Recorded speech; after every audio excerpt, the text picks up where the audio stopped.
नमस्कार दोस्तों, आज हम विंटर सीजन पे ऐसे जानेंगे शीत ऋतु पर निबंध। शीत ऋतु पर निबंध बच्चों के लिए बहुत ही अच्छी और सरल भाषा में समझा रहा हूँ। आइए जानते हैं। शरद ऋतु का हमारे जीवन में खास महत्व है। शरद ऋतु ग्रीष्म ऋतु के बाद आता है। यह ऋतु ग्रीष्म ऋतु तथा पतझड़ वसंत ऋतु के बाद आता है। इस ऋतु की शुरुआत नवंबर माह से होती है, यानी नवंबर से जनवरी माह तक शरद ऋतु होती है। लेकिन कभी कभी यह ऋतु नवंबर से चालू होती है और मार्च तक चलता है। होली के महीने में भी ठंड का एहसास होता है। शरद ऋतु को शीत ऋतु या ठंडा ऋतु भी हम कह सकते हैं।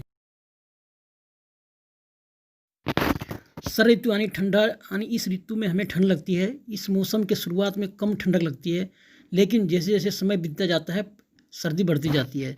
यह मौसम का सबसे ठंडा वाला मौसम होता है, लेकिन दिसंबर से लेकर जनवरी तक बहुत सर्दी रहती है।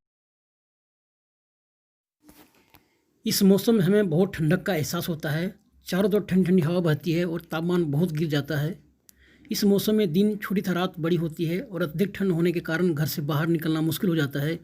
कभी कभी घना कोहरा छा जाता है और दिन में साफ साफ कुछ भी नज़र नहीं आता है। पूरा दिन शीतलहर के चपेट में आ जाता है और कई दिन हम सभी शीतलहर में ही गुजारना पड़ता है। पहाड़ी क्षेत्रों में घरों, पेड़ों और घासों सहित मैदानों में बर्फ़ की सफ़ेद मोटी चादर से ढक जाते हैं और यह दृश्य देखने में बहुत ही सुंदर लगते हैं। इस मौसम में पहाड़ी क्षेत्र बहुत ही सुंदर दृश्य की तरह लगते हैं। सर्दियों में कड़ाके की ठंड और मौसम की स्थिति के कारण लोगों को घर से बाहर जाने के दौरान कठिनाई का सामना करना पड़ता है। राष्ट्रीय राजमार्ग पर लंबी लंबी गाड़ियों का तांता लग जाता है। आवागमन पूरी तरह से ठप हो जाता है।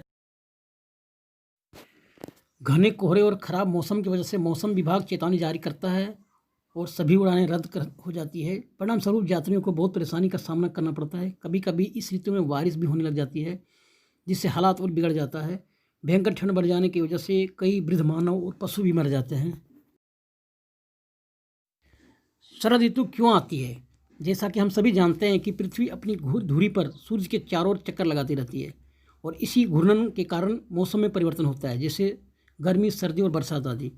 जब पृथ्वी उत्तरी गोलार्ध अर्थात सूर्य से दूरी पर चक्कर लगाती है तो सर्दी मौसम होती है, और जब पृथ्वी दक्षिणी गोलार्ध में होती है तब गर्मी ऋतु आती है। फसलें। शीत ऋतु का अपना विशेष महत्व होता है। शीत ऋतु के आरंभ में कम तापमान में गेहूं जैसे फसलों को बोया जाता है। शीत ऋतु में अधिकतर हरी सब्जियां की भरमार होती है। शीत ऋतु में हम मेथी, गाजर, मटर, बैगन, गोभी, धनिया, मूली जैसी हरी सब्जियों को आसानी से प्राप्त कर सकते हैं। सूरज के निकलने पर अलग अलग रंग के फूल खिलते हैं और पूरे वातावरण को नया रूप देते हैं। शरद ऋतु का महत्व। शरद ऋतु में अत्यधिक सर्दी पड़ने से हम परेशान होकर थोड़ी सी गर्मी पाने और आरामदायक महसूस करने के लिए सुबह और शाम को गर्म कॉफ़ी, चाय, सूप आदि का सेवन करते हैं। कुछ लोग रविवार को दोपहर के समय सूर्य के से प्राकृतिक रूप से गर्मी पाने के लिए पिकनिक पर जाते हैं और अपने परिवार और मित्रों के साथ मनोरंजन करते हैं। हम रात को स्वयं को गर्म करने और सर्दी से बचाने के लिए अपने बिस्तर पर जल्दी चले जाते हैं। इस ऋतु में पाचन शक्ति बहुत ही मजबूत होती है, इसलिए इस समय लोग आराम से भोजन कर पाते हैं, क्योंकि पाचन बहुत अच्छी से होती है। ठंड के समय में अच्छे स्वास्थ्य के लिए अच्छे खान पान का भी ध्यान रखना पड़ता है।